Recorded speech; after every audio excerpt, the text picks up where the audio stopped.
host Jean-Jacques Ko. On behalf of the staff, this is Shane Bigham in the Chinese capital. Join us for the next edition of the Beijing Hour and open a window to the world together.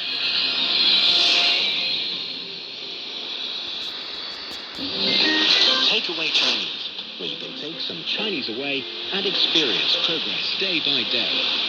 Takeaway Chinese, we will promise you a difference. Hello, everybody. Welcome to Roundtable, coming to you live from Beijing. Roundtable. Connecting China and the world. We bring you fun and timely discussions about what's affecting our lives everywhere, every day. Tune in to Roundtable, where the East meets the West, and understanding is the goal. From north to south, east to west, people in China are chasing their dreams and leaving their mark. Want to know how they beat the odds and made a difference?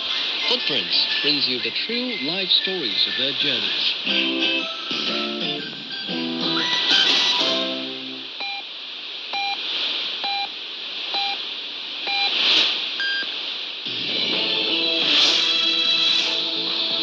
This is CGTN Radio.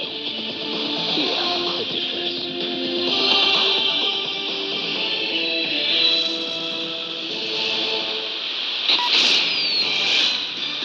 Now the news. I'm Shane Bigham.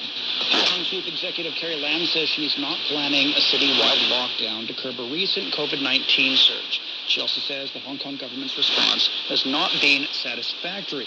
The official reiterated the dynamic zero approach. Lam says the schedule for the March 27th chief executive election has not changed, but the situation will be continuously reviewed. Official figures show that China's consumer price index, a main gauge of inflation, rose 0.9% year-on-year in January. The number is down from the 1.5% increase in December. The producer price index, which measures cost for goods at the factory gate, went up 9.1% year-on-year in January. The PPI is down 0.2% month-on-month. President Vladimir Putin's reaffirmed that Russia does not want war over Ukraine. He made the comments following his meeting with German Chancellor Olaf Scholz. Putin's also confirmed the partial pullback of forces from its border with Ukraine.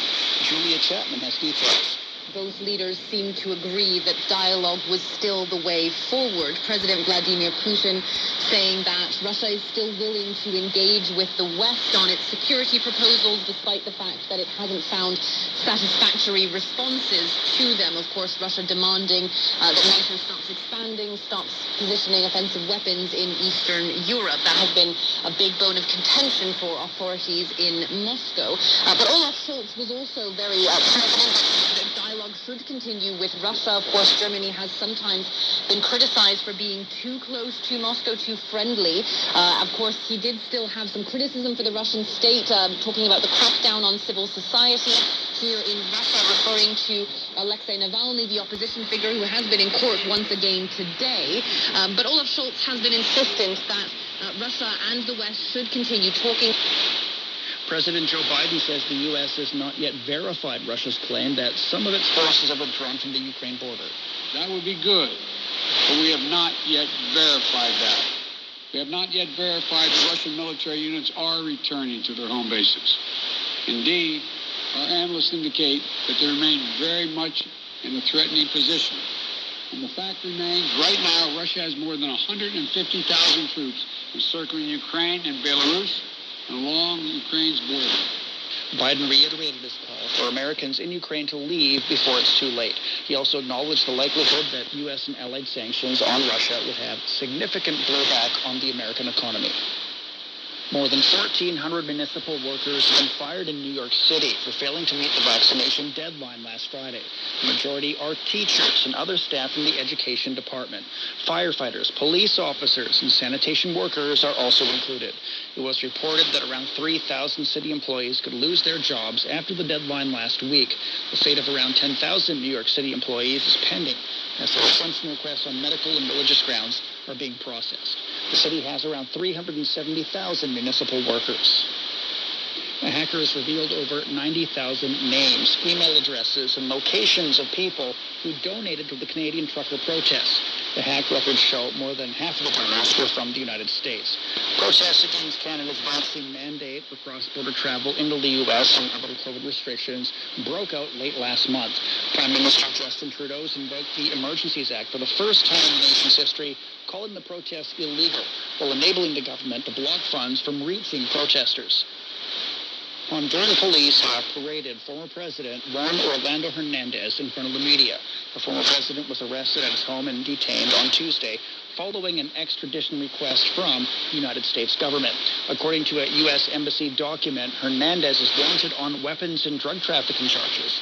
The Honduran Supreme Court, which will decide on the extradition request, has appointed a justice to oversee the case. Hernandez spent 8 years in power before leaving office on January 27th.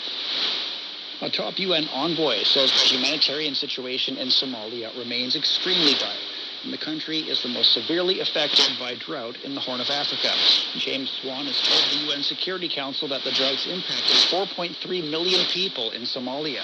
He says Somalia is facing a potential humanitarian catastrophe as the country is likely to face a fourth cycle of below-average rainfall in April. And that's the news. I'm Shane Bigham.